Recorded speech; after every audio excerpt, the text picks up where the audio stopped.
What's happening, everybody? Jeff Lightsy Jr. here with the Black Boss Channel and Victory Formation.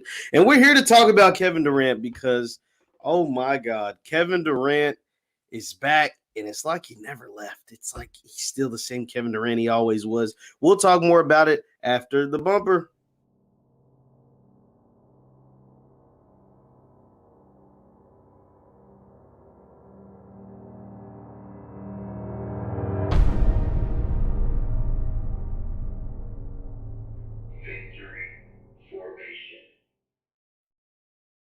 What's good, everybody? Jeff Lightsy Jr. here with the Black Boss Channel and Victory Formation. Be sure to hit the thumbs up button, like, share, subscribe, and the notification bell because we upload every single day. Now, I'm here today to talk about the Brooklyn Nets and Kevin Durant and how they reign supreme over the NBA. Leave your hashtags of who you think is going to win the NBA championship. Put in the chat right now who is your favorite to win the NBA championship. And while you're putting your favorites, I'm going to explain to you why Brooklyn is the best. And Brooklyn, there's really no shot of anyone beating Brooklyn. So Brooklyn is taking on, they're in a series against the Milwaukee Bucks right now, and they have just been toying with Milwaukee. Brooklyn as a team is shooting 50, 40, 90 against the Bucks. Brooklyn won last night 125 to 86. 125 to 86. Giannis Antetokounmpo had a terrible game, 18 and 11. Brook Lopez only had 10 points. Drew Holiday, 13 points. Chris Middleton scored 17, but he's shooting horrible. Like his field goal percentage, I want to say, is like in the 30s. But we're here to talk about Kevin Durant. Not just the Brooklyn Nets, but Kevin Durant. And this is what's so special about KD. Because you got to remember, 2 years ago in the finals, KD had that catastrophic calf/Achilles injury. And a lot of people, you kept hearing, nobody has ever come back and been the same player after an Achilles injury. Nobody has been able to do this. Kobe wasn't the same. Dominique Wilkins wasn't the same. List your favorite player who had an Achilles injury. They were never the same when they came back to the NBA court. And all Kevin Durant did was when he came back, he averaged about 30 in the regular season, which was, and they took 2 years off. The bubble or the COVID season but being extended. Obviously, he missed his first entire year with Brooklyn, so that allowed him to get even more time to prepare for this season. And he looked like he never left. The man is going crazy, right? Then he gets hurt during the season.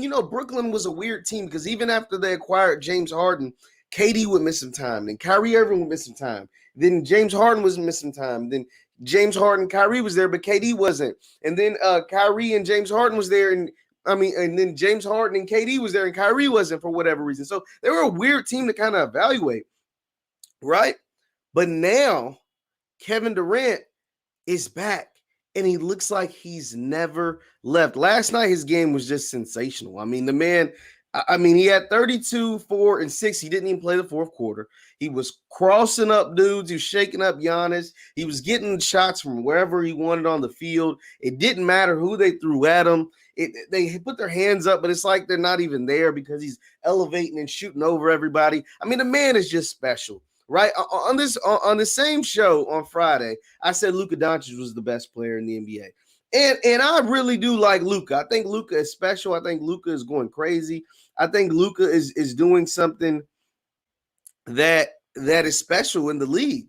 But Kevin Durant, I can't disrespect Kevin Durant any longer. I think Kevin Durant probably is the best player on the planet. And here's why. Because not only can he give it to you offensively, we know what his offensive repertoire, his offensive arsenal is, but the man is also making such an impact on the defense, right? One of the reasons why people didn't think Brooklyn, even though you can watch and look at the collection of talent that Brooklyn has, they're not the Clippers. All right, they have KD, who's a champion, Kyrie Irving, who is a champion, and James Harden, who is one of the best regular season players in the history of the league. And I think his postseason lack of success is kind of hyped up. I think hasn't been as bad in the postseason as most people want to see. So when you put those three together in a Mike D'Antoni / Steve Nash system where they can get up and down the court, of course, you're going to have some lapses on defense when they never play consistently together, but you're going to score a ton of points. And there's no bigger, like the top three. If you name the top 5 offensive weapons in the league,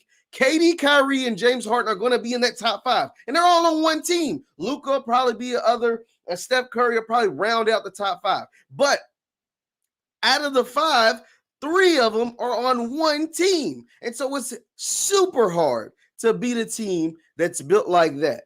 And most of the time, and that's the thing, when you put collections of great talent together, like think about the history of the NBA, especially since this big 3 era have been formed. When you put collections of great talent together in the NBA, they normally win right off the jump. Right now, the Miami Heat, let's use them in 2011. They didn't win the finals, but hell, they got there. Some people thought the Brooklyn Nets were going to lose in the Eastern Conference playoffs. Absolutely not. No. The big 3 Celtics, their first year together, they won a title. When you put Kevin Durant goes to the Warriors, their first year together, they win a title. When you put that much talent on the court, yeah, chemistry is a thing. But come on, man. Like chemistry might be a little bit overrated. Leave your thoughts in the chat. Because they're so talented on the court together, they can overcome a lot of the obstacles. They can overcome the lack of playing with each other. They can overcome the playing styles might not match or whatever. LeBron James, Anthony Davis, first year together, they win a championship. That's why when the Clippers were on the borderline of losing to the Dallas Mavericks, I was like, they're the biggest frauds. They're the biggest frauds in the NBA. And the reason why is because, like I said, when you normally put that great a collection of talent, you win immediately. It doesn't normally take a long time. You win immediately. And that's exactly what the Brooklyn Nets are doing. Now, obviously, this is only the second round of the NBA playoffs. It's only the second round, but Kevin Durant and the Nets don't look beatable. And the thing is, they're doing this to Milwaukee, a team that a lot of people thought was going to take that next step. They acquired PJ Tucker. They acquired Jrue Holiday. They thought Milwaukee, who's had some disappointing playoff performances in years past with Giannis, Giannis was going to take another step, and the acquisition of Jrue Holiday and PJ Tucker was going to elevate this team to where they can be a legit championship contender.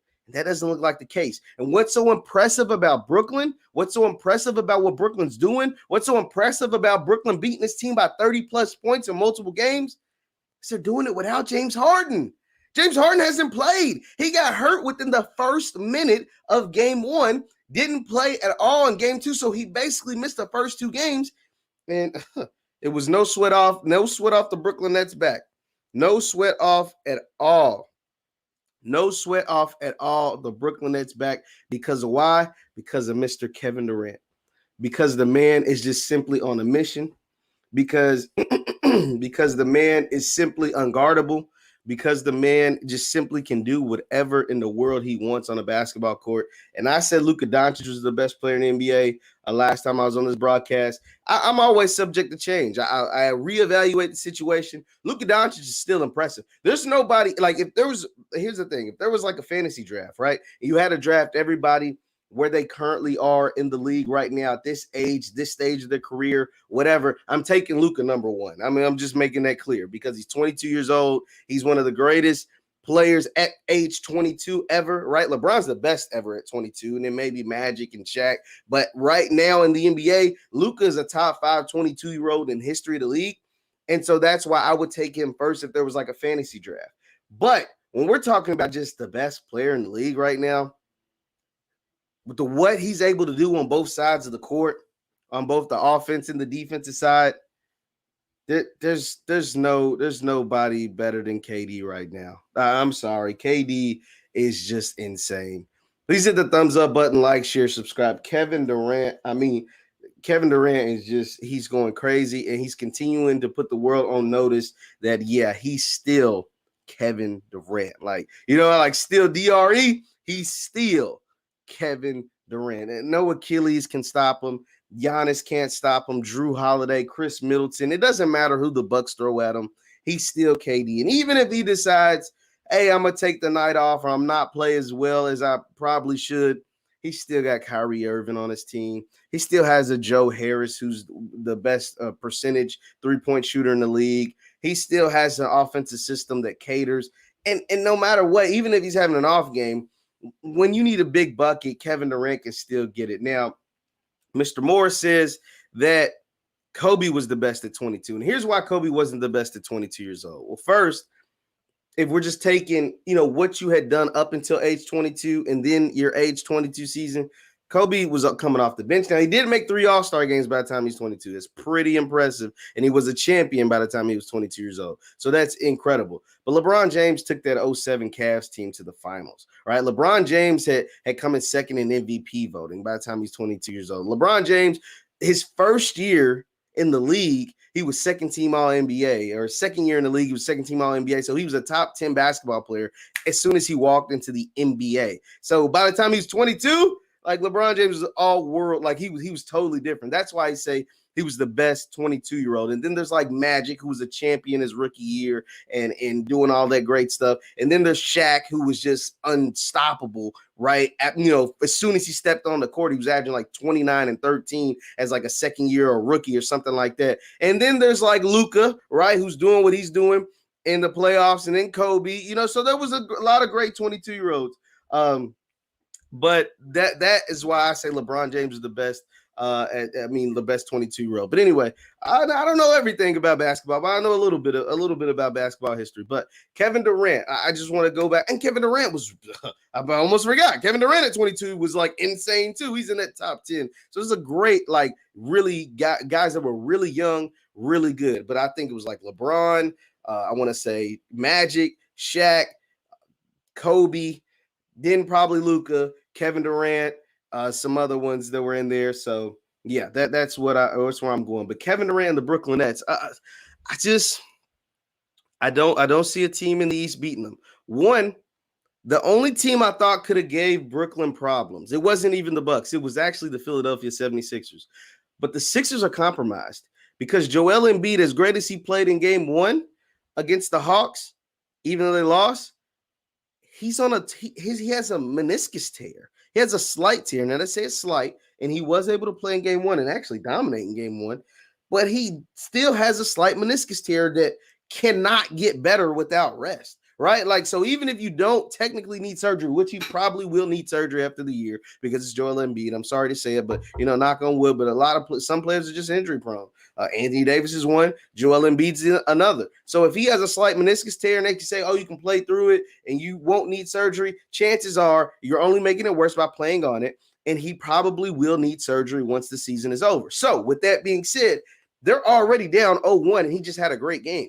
And the fact that he had a great game and they lost, there's no way you can think he can average that much. 30, I think he had like 36 in like 12 or something. He's not going to average 36 and 12 on a slightly torn meniscus, right? So the fact that you lost a game where it was one of his better games he's probably going to have in this series, it's going to be a tough time to beat the Hawks because the Hawks are a good team.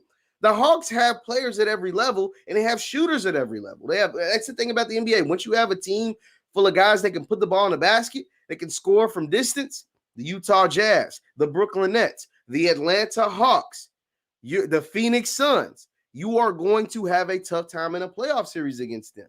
So, therefore, if the Hawks play Brooklyn, it'll be a sweep. It won't even be 5 games. It won't be a gentleman's sweep. It'll just be a sweep off the planet because I'm sorry to say the Hawks are no match for KD, Kyrie, and the Brooklyn Nets. Even if James Harden isn't 100%, they still don't have a chance in hell against the Brooklyn Nets. But if Philly was 100%, which they're not now, I would give Philly the slightest of chances of beating Brooklyn. It'd be like 80-20 Brooklyn in my eyes. But the fact that Joel Embiid is compromised, there's no way in the world that Philly has a chance of beating Brooklyn. So what do you say? Kevin Durant has always been a great scorer, and that hasn't changed. But LeBron is the best because he makes average players great. Well, see, and that's the thing. That's been the storyline, Courtney. Shout out. Thanks for the comment. That's been the storyline. LeBron James has always made his players better, and that is why LeBron has been better than KD for the past, how long has KD been in the league? 14 years. So the past 14, 15 years. That's why we've always considered, or most basketball people consider LeBron here and Kevin Durant just like right under here. He ain't far behind, but he's just like right under here. But now with these playoffs we just watched, LeBron James looking average.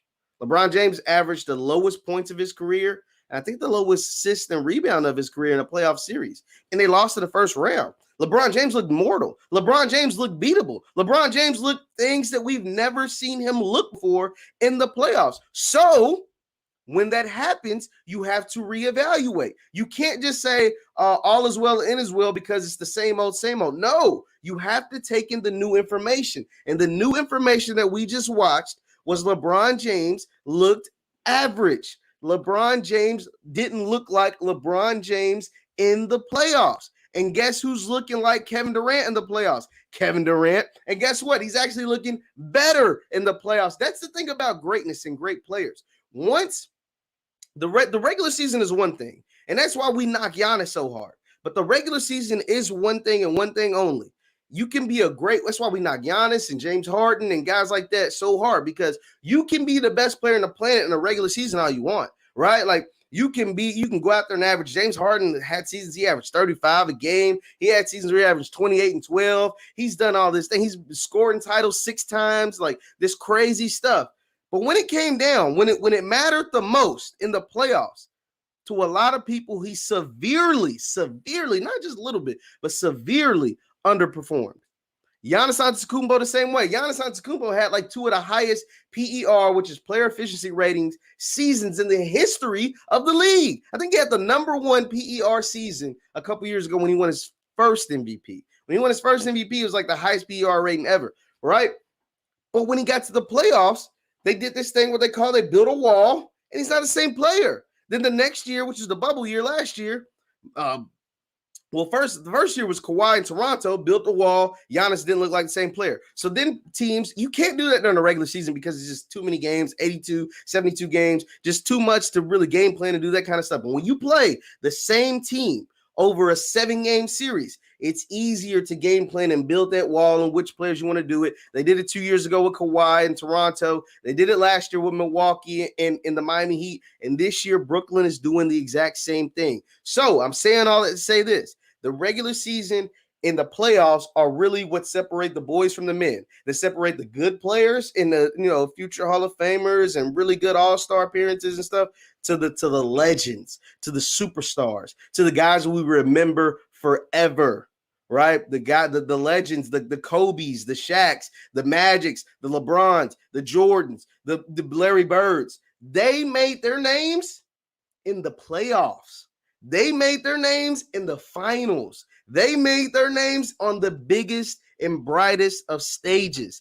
And so, therefore, when you disappoint, like LeBron and the Lakers did, injuries or whatever, that is why somebody like Kevin Durant or maybe even a Luka Doncic or whoever can supplant you because they played better when in the playoffs. So that's why I'm saying KD right now is probably the best player in the NBA. Shout out to Mason, man. Mason says the Nets are going to sweep the Bucks. That's what it's looking like, man. That's what it's looking like. When you lose the first 2 games in blowout fashion, when no James Harden in attendance, when no James Harden on the court, when no James Harden's in the building, and Kevin Durant don't even got to play 4th quarters, you don't have to play the 4th quarter, you're in a lot of trouble. You're in a whole world of trouble.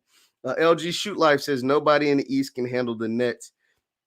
Bucks have no heart. Holidays disappointing. See, it hurts me to agree with you because Holiday was hooping in the first round. But that's the thing. Who the Nets play in the first round again? Who's the Nets? Not the Nets. Who did the Bucks play in the first round? Leave in the chat. Who did the Bucks play in the first round? It was somebody. And Holiday looked good.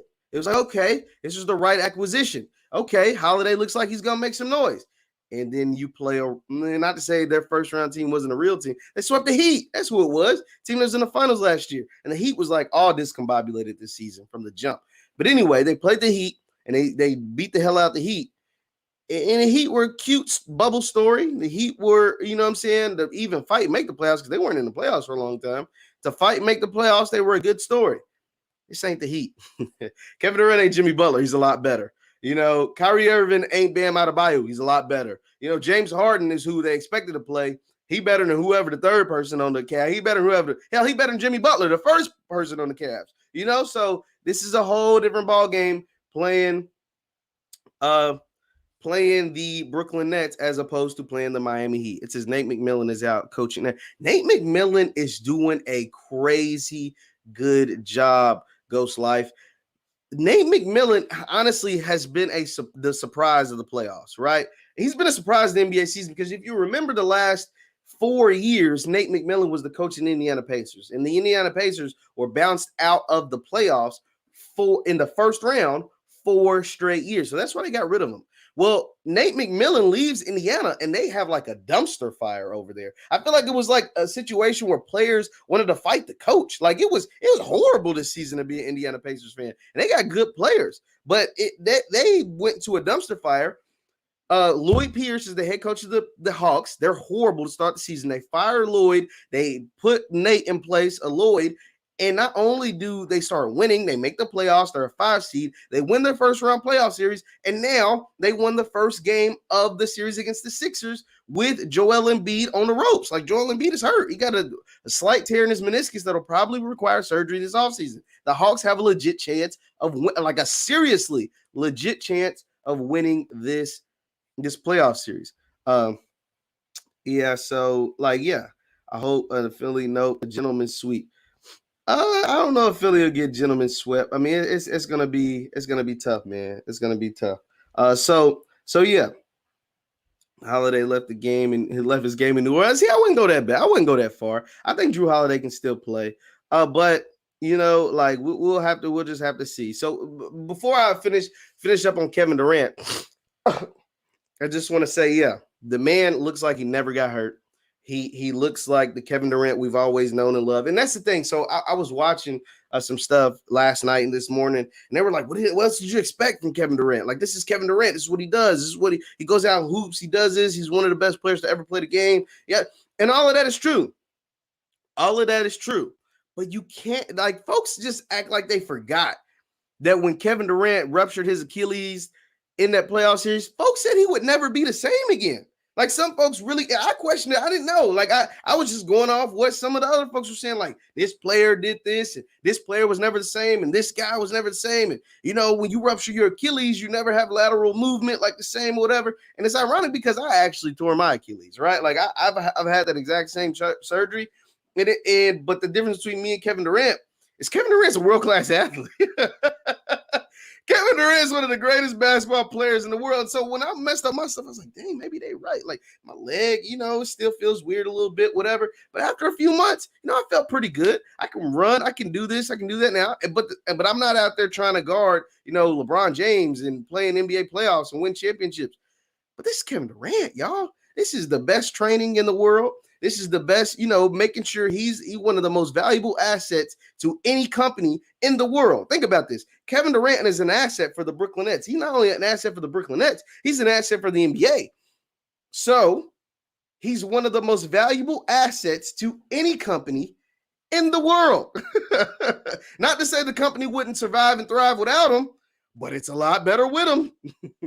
The Brooklyn Nets are a whole lot better with them on the court. So when you have an asset that valuable, you're going to take full care of it and make sure you nurse it back to health properly and not rush it. So that's what I think about Kevin Durant and the Brooklyn Nets. Says Kevin Durant is making up for those seasons in OKC. I don't blame him. He's doing a lot more than just making up for those seasons. A whole lot more than just making up for those seasons. Because the man is superb. Like he's special. KD is special. I also want to talk about the other playoff game that took place last night. That was the Phoenix Suns versus the Denver Nuggets. This is going to be a very, very entertaining series, and here's why. Phoenix looks like a team on a mission. The Phoenix Suns, be sure to hit the thumbs up button, like, share, subscribe, guys, and follow us on Instagram at VF Sports Show. We post content on there all the time. But Phoenix looks like the team, if you're going to pick a sleeper team, I guess you can't technically say they're a sleeper team. And number two seed in the West. But Phoenix is a team I really like. Why? Because they have ballers at every level. Obviously, we know what CP and Devin Booker can do. That's obvious. We know that. That is obvious. They do what they do. But the surprise on Phoenix, and I guess it shouldn't really be a surprise, but it is DeAndre Ayton. DeAndre Ayton has gone against Anthony Davis and now the Joker for one game. And he's been the best player on the court. He has been the best player, the best big man on the court against both Anthony Davis and the Joker. He is holding his own. And if DeAndre is more than holding his own, he's dominating. And if DeAndre Ayton continues to dominate over the Joker, Denver has no chance in hell of winning this series. I mean, it's just that simple. Ayton last night had 20 and 10. 20 points, 10 rebounds. Mikal Bridges came and lit it up with 23 points, 5 and 5. Booker gave you 21, 8 and 4. And CP3 had his best game of the playoffs. He looked the healthiest he ever looked. I guess the rest helped a lot. He had his best game of the playoffs this year, 21, 11, and 6. Phoenix is a tough team, y'all. Like, Phoenix is really like that. Like, Phoenix is really like that. And with those guys hooping like that, DeAndre Ayton, I'm not saying he's got to dominate Nikola Jokic every game because that's just going to be like dang near impossible. But if he continues to do this 20 and 10, and you can't expect Mikal Bridges to give you 23 points every night. That's cool. But if DeAndre Ayton can average 20 points this series, Phoenix will win this in 6 games. They'll win this in 6 games, maybe 5. Because that is not an aspect of Phoenix's team that most teams expect to have to defend or expect to have to overexert a ton of energy towards DeAndre Ayton. And that sounds crazy because DeAndre Ayton was the number 1 overall pick in a draft that included Luka Doncic, who we just saw average almost 40 in a series against the Clippers, and Trae Young, who is lighting up the playoffs right now. DeAndre Ayton was the number 1 pick in that draft. Not Luka, not Trae. DeAndre Ayton out of Arizona was the number 1 pick, and he is proving his worth. He is showing his worth. He's like, hey, guys, for a while now, so many people have talked about Luka. Now, DeAndre Ayton's never been considered a bust, maybe like some other players, and maybe we shouldn't use the term bust, but he hasn't underachieved or underperformed like some other players, but he's just been okay. He's just been solid, right?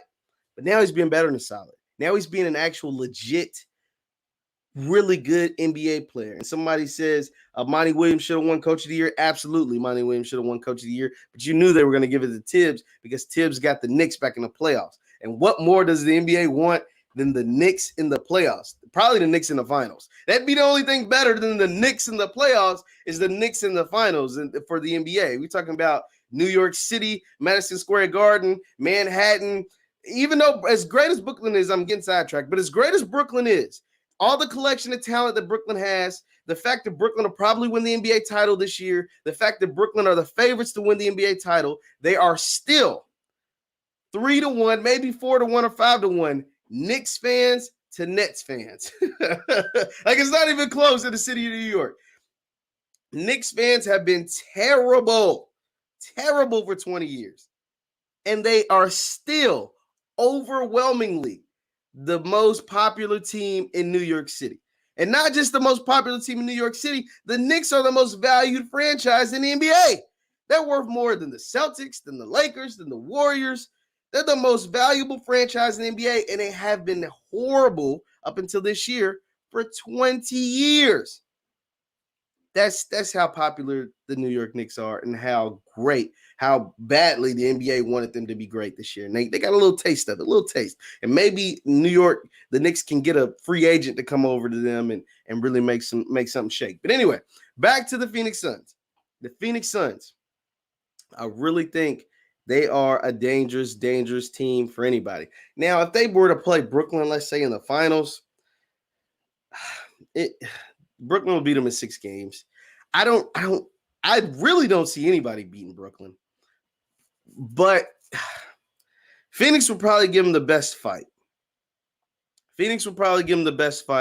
No. No. I lied. The only team that has a chance against Brooklyn is the Clippers. They're the only team that Brooklyn is still majority favorite, right? But the only team that would get Brooklyn down to like 60%, maybe 70% is the Clippers. And I don't, guys know I don't trust them. I call them the biggest frauds in NBA history. But they are in the playoffs. They play game 1 against the Jazz. soon. And so, therefore, they have a chance to redeem themselves. They have a chance to try to make some noise. They have a chance to try to do something. Kawhi Leonard is the best player left in the Western Conference. The other, best players in the playoffs are mainly on Brooklyn and Kevin Durant.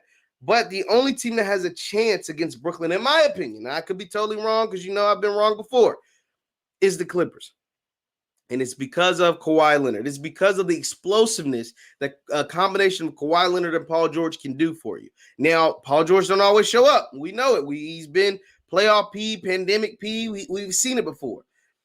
But I think with their talent, they still have a ton of talent over there on the Clippers.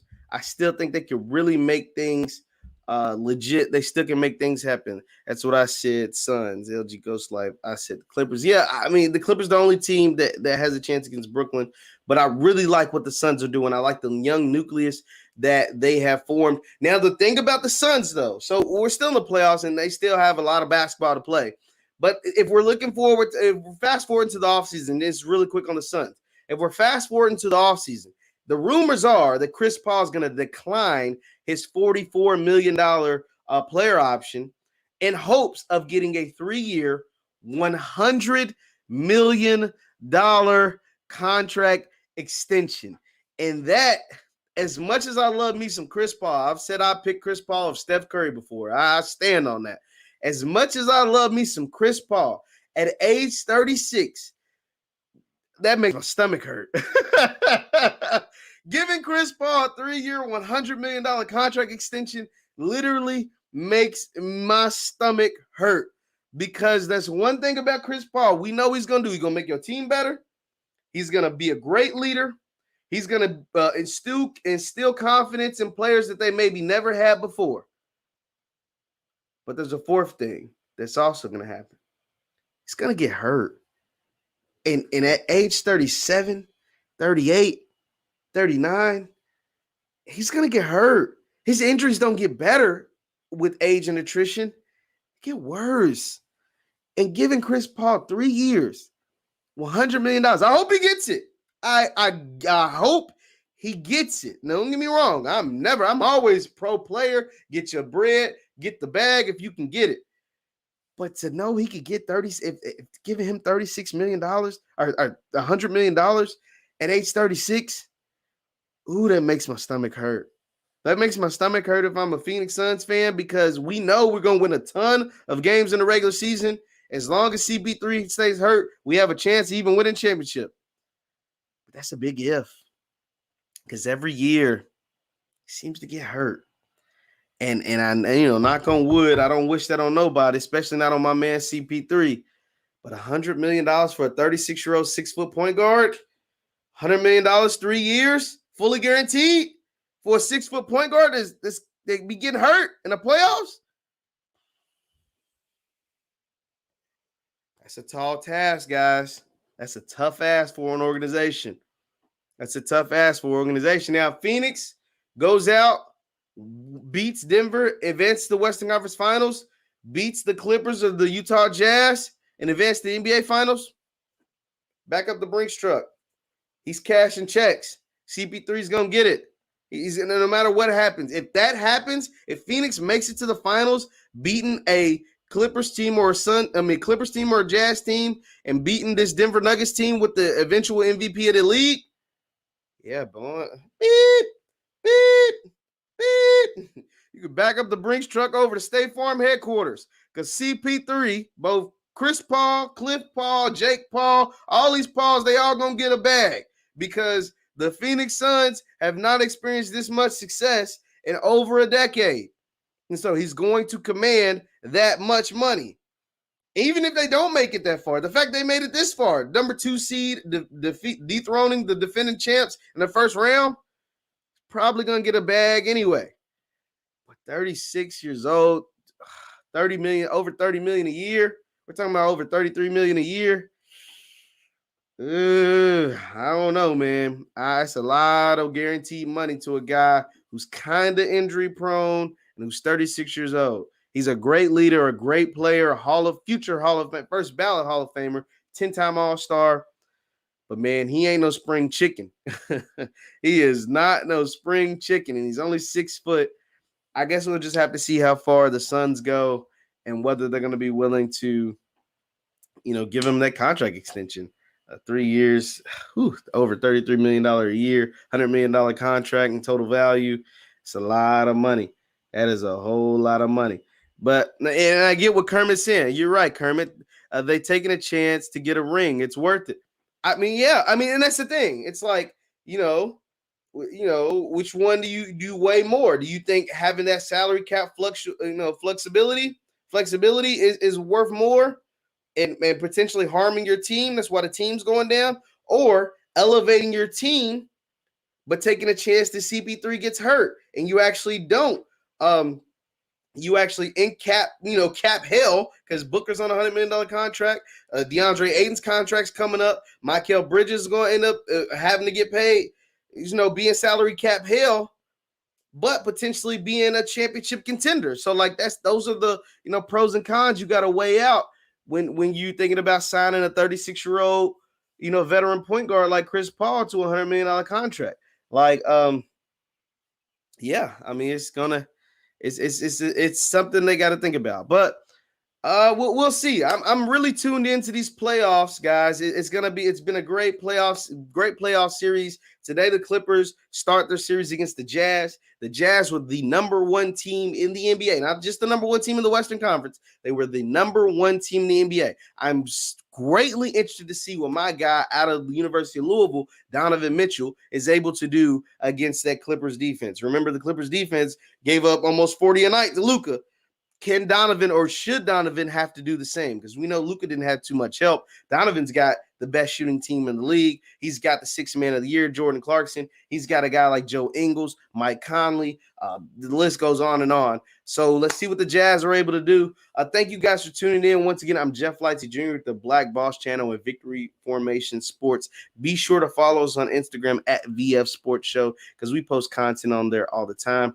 Thank you guys for tuning in. Here's the bumper, and I will see you next time.